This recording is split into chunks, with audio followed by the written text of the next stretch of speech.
Fala aí, pessoal, agora continuando aquela série de análises mensais de fundos imobiliários, vamos para o MXRF, que é, como eu falo para vocês, é um fundo com maior número de cotistas, e tem um ponto que eu até vou mostrar aqui já no relatório para vocês, que é o ponto que ele foi divulgado agora no dia 1º de dezembro, só que ele está como outubro de 2023. Tem alguns fundos ainda, isso eu falei no caso do BTLG também, que é eles estão colocando o relatório em dezembro de 2 meses atrás. Inclusive, nem a própria emissão que o MXRF soltou, que inclusive ainda está em emissão, não está falando nada sobre isso, porque é exatamente que é de outubro. Mas tem algumas coisas importantes para a gente tratar aqui, e eu sei que se você não é cotista, você conhece alguém que é cotista, como eu tenho falado, já falei bastante em outros vídeos, o MXRF tem quase 1 milhão de cotistas.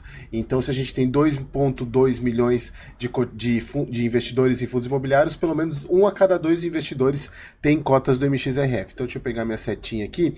Eu já deixei algumas coisas marcadas que eu achei importante. Obviamente, pessoal, eu sempre leio os relatórios antes de trazer os vídeos aqui para vocês. Então, como eu falei para vocês, é o relatório de outubro. Aqui só a parte de informações do fundo. É um fundo bem antigo, né, de 2012. Ele tem um patrimônio líquido de 2,5 bi, com a emissão, se eu não me engano, acho que a emissão é de 600 milhões. Ele vai para 3, pouco, vai passar de 3 bi de patrimônio, tem 260 milhões de cotas, o valor patrimonial 9,83. Esse é um dos pontos principais que eu vou tratar hoje aqui nesse vídeo. Vocês perceberam, eu estou um pouquinho rouco, porque eu gravei bastante vídeo, então eu estou com um pouquinho sem voz, mas nada que prejudique o andamento. 0,9 de taxa de administração, não tem taxa de performance. Como eu falo para vocês, eu gosto bastante quando o fundo não tem taxa de performance. Fundo de imobiliário não é um ativo de valorização, então não tem sentido ter taxa de performance. E aqui o grande diferencial do MXRF para todos os fundos, que é a quantidade de cotistas, quase 1 milhão de cotistas, se já não bateu 1 milhão de cotistas. Então aqui a questão do comentário do gestor, eu não gosto muito dessa parte dos relatórios da XP, eu acho um pouco fraca, mas é importante ter sempre algumas coisas que a gente consegue tirar, alguns insights que a gente consegue tirar. Aqui eles falando da questão dos insights de crescimento do fundo, né? Quase falando 990 mil cotistas, é um absurdo. Eles cresceram 1% em relação ao último mês, setembro.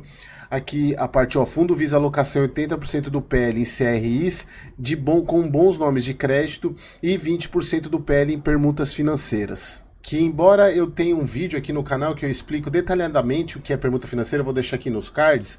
Permuta financeira, a permuta física é aquela permuta que o dono do terreno, ele cede o terreno para quem vai construir e em troca ele pega unidades, por exemplo, um apartamento, eu vou construir um prédio de 20 apartamentos no seu terreno.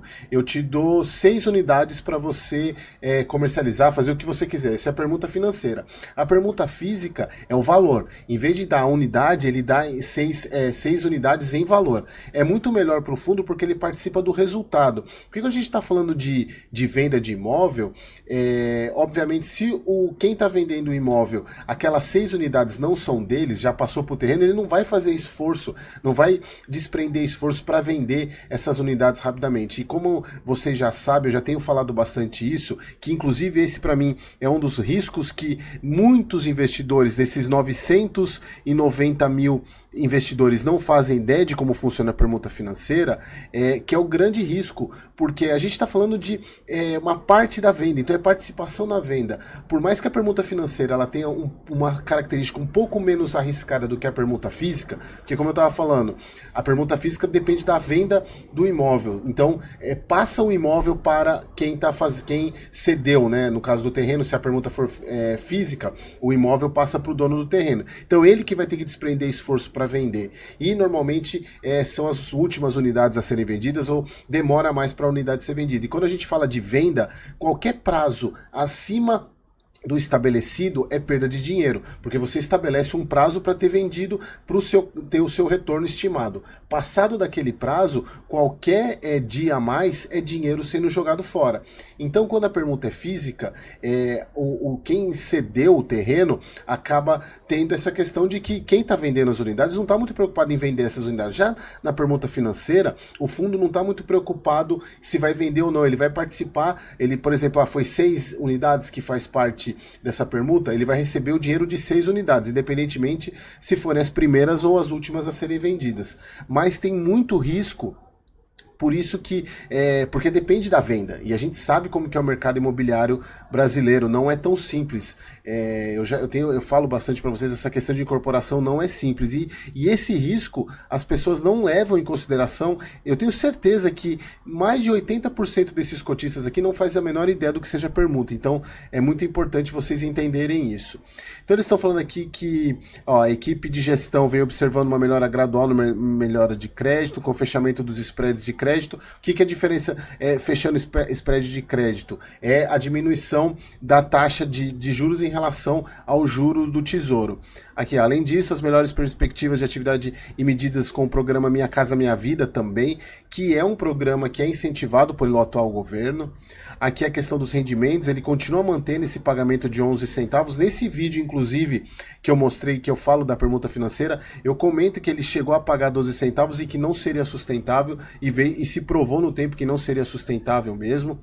Um ponto que eu acho muito bacana do MXRF é que ele distribui os rendimentos com base no regime caixa e não regime competência como grande parte de outros fundos. Isso é legal, assim, de fato, até porque o MXRF se envolveu em algumas polêmicas aí no passado que acabou fazendo com que eles mudassem essa dinâmica. Aqui o fundo encerrou o mês com alavancagem de compromissado de 62 milhões, muito pouco do PL, é um fundo bem tranquilo em relação à alavancagem, não vejo problema nenhum nisso em relação a ele. O grande problema que eu vejo, vocês vão ver daqui a pouco, além da permuta financeira, que embora não seja um problema, mas é um risco que as pessoas não levam em conta, mas eu já vou falar qual é o problema que eu vejo hoje na quantidade, o quanto que isso pode impactar em quem está investindo nesse momento ou já há algum tempo no MXRF. Então ele distribuiu 11 centavos. Aqui uma mania que eu tenho falado bastante sobre isso, não custa nada ter o mês anterior para poder a gente comparar a questão das distribuições. Eles falam que a distribuição no mês para os detentores de cotas representa o valor de fechamento de 10,81, e o resultado equivalente a 102% do CDI, então tá um rendimento interessante, mas é o que eu falo, não tem como comparar o mês se teve evolução ou não. Eu acho isso muito bacana, porque, por exemplo, você tem uma distribuição média nesse mês de 0,11 centavos, mas a média do fundo está um pouquinho a maior, em 2023 está 11,6, 116, né, e nos 12 meses 112. É interessante a gente comparar um mês com o outro, acho que isso faz um pouco de falta. Aqui que eu vejo que é o grande ponto e que eu tenho falado há muito tempo sobre isso, o MXRF está caro, e ele vem caro desde aqui, ó, desde março, esse ponto aqui, ó, desde março, na verdade entre janeiro e março que a curva virou. Essa curva em azul escuro aqui, como vocês podem ver, é a cota do valor, cota de mercado, e azul claro é a cota valor patrimonial. Fundo de papel, pessoal, vocês negociarem, comprarem acima do valor patrimonial, é como se você estivesse comprando uma nota de 100 pagando 120. E é exatamente isso que está acontecendo com o MXRF. E o mais interessante de tudo isso é o volume diário. Vejam só, o volume diário ele está maior exatamente nesse ponto aqui, que é onde está sendo negociado mais caro. Isso que eu não consigo entender. Vários analistas falam isso, analistas sérios falam isso, mas o problema que eu vejo que é o problema desde o início, né, que é a questão do valor da cota. É um fundo barato, as pessoas usam como troco, não é à toa que vários fundos imobiliários CPTS, KNSC estão virando base 10 para pegar esses investidores que investem porque a cota é barata. Então aqui, olha só, o volume, que absurdo, o volume alto do MXRF, exatamente, opa, fiz uma setinha a mais aqui, exatamente no momento que ele está mais caro. Então não faz sentido, vocês vão ver o que isso impacta nos resultados. Aqui a questão da liquidez, liquidez, baita liquidez. Aqui vocês vejam os resultados. Então, ó, aqui a gente consegue ter uma comparação com o mês anterior. Vocês conseguem ver que aqui teve um impacto nas despesas, mas não sei o porquê que teve um impacto maior nas despesas. A parte de CRI está muito parecida, 0,86, 0,08, aqui 0,09, pouca diferença.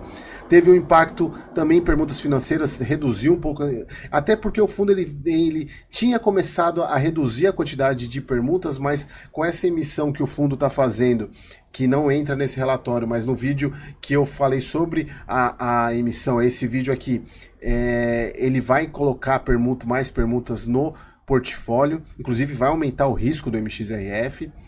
Aqui a parte da distribuição. Aqui que é um ponto que eu venho falando para vocês, olha só.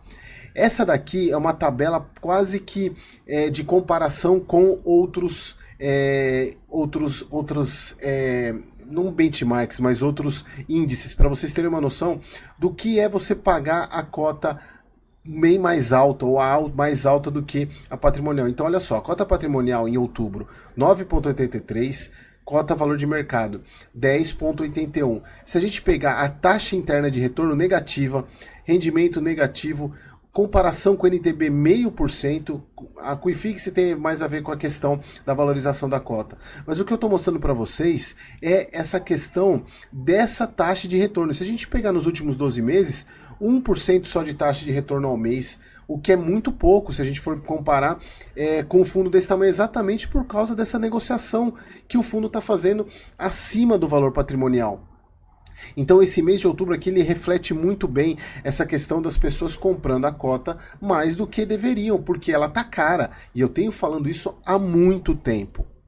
Aqui a questão da valorização, o valor de cota, e aqui é outro ponto que a gente consegue ver também. Se vocês observarem aqui, esse aqui é o valor da cota sem os rendimentos, aqui esse cinza mais claro, que é o 18,69, é o valor da cota mais os rendimentos, e aqui o cinza mais escuro, não, desculpa, os dois cinzas aqui, o cinza mais claro é a NTNB principal e a valorização com o rendimento é a cinza mais escura.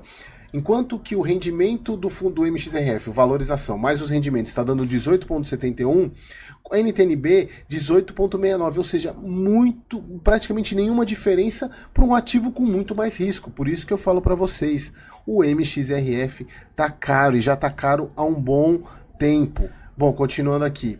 Aqui a questão, mais uma evidência dessa questão do deságio. Olha só, essa aqui é a cota de mercado hoje. E olha, isso aqui é como se fosse uma tabela de sensibilidade.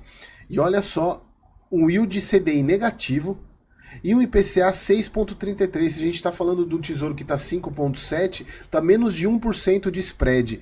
Então, pessoal, tomem muito cuidado. Uma cota barata em termos nominais, valor nominal, não significa que o fundo está barato. E o MXRF está aí para mostrar que esse valor de cota aqui, ele está caro. Então tomem muito cuidado com isso. Aqui o portfólio do fundo, 75% de CRI, ele tem um pouquinho de fundo imobiliário também, permuta financeira 7%, que vai aumentar com a emissão, essa questão de permuta também. Aqui a parte dos ativos-alvo, residencial 24%, comercial 25%, crédito corporativo 46%, ele tem caixa, que é legal, o fundo tem um pouco de caixa, sempre precisa, é importante ter caixa. A parte de fundo imobiliário encerrou em 364 milhões. Aqui as posições do fundo SPVJ11, a maior posição do fundo. Tem posição do GALG 11, no Game 11, que é um fundo que eu gosto bastante, que inclusive eu estou namorando ele para entrar na minha carteira. Aqui a parte dos CRIs, foi a aquisição de 6 novos CRIs, somando 45 milhões. Então, pessoal, isso aqui é importante de falar que vai mudar, principalmente por causa da emissão que o fundo está atualmente. Foram alienados 130, ou seja, vendidos 130 milhões em CRIs. As novas alocações possuem taxas superiores à média do book, o que é interessante, mas aí que eu falo para vocês, acaba aumentando o risco. Aqui a composição dele, ele é basicamente IPCA e uma parte CDI. Ele é muito parecido com, nesse caso aqui, nos indexadores com o KNSC, que é outro fundo que eu vou analisar essa semana. Bom, deixa eu ver o que mais aqui que é importante. Aqui essa parte de CRIs que estão inadimplentes no no portfólio. É muito pouco, a soma dos ativos representa, aqui ele coloca 0,53 do portfólio, então eles vêm falando aqui de alguns CRIs, inclusive é bem bacana aqui, ó, após o vencimento da operação desse CRI Heart aqui. Após o vencimento das operações e execução de garantias, o fundo deteve uma participação do edifício Oceanic na cidade de Santos, então ele pegou o imóvel para ele. Isso aconteceu, se eu não me engano, foi no RBRF 11, se eu não me engano, que teve uma execução de garantia também há um tempo atrás. Para o fundo isso não é legal, porque o fundo de papel ele não tem interesse em ter imóvel, ele precisa do dinheiro para poder emprestar, então ele vai ter que vender esse imóvel. Então aqui algumas posições de CRIs com problemas, mas não vale nem a pena comentar, porque é muito pouco do PL do fundo. Aqui toda a carteira dele, como vocês podem ver, nenhum CRI com mais de 5% da participação, isso é muito legal, eu gosto bastante, mas é bom ficar atento. Aqui todas as questões de garantias. Eu acho o relatório nessa parte do MXRF muito completo. Ele detalha CRI por CRI, fala de todas as garantias de cada um dos CRIs. Eu acho bem legal isso. Vale a pena vocês lerem. Alguns eles citam LTV. É bem bacana vocês darem uma lida de vez em quando, você cotista do MXRF.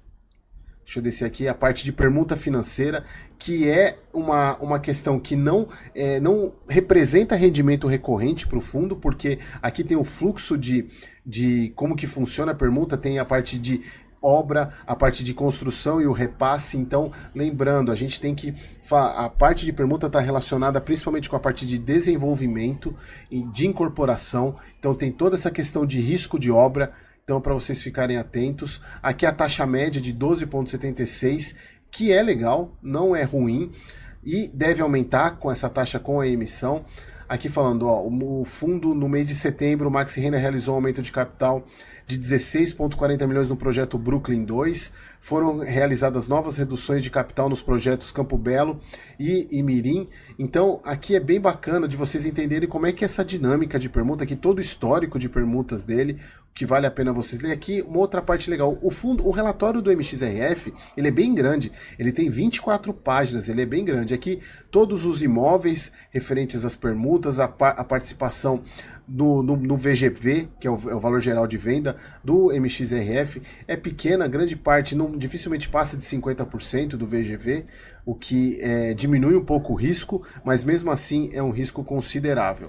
Bom, pessoal, era esse. É uma pena porque ele ainda não traz atualização da questão da emissão, mas é bom para vocês entenderem que o ponto principal é: o MXRF está caro. Tomem cuidado com isso, tá bom? Então, espero você no próximo vídeo.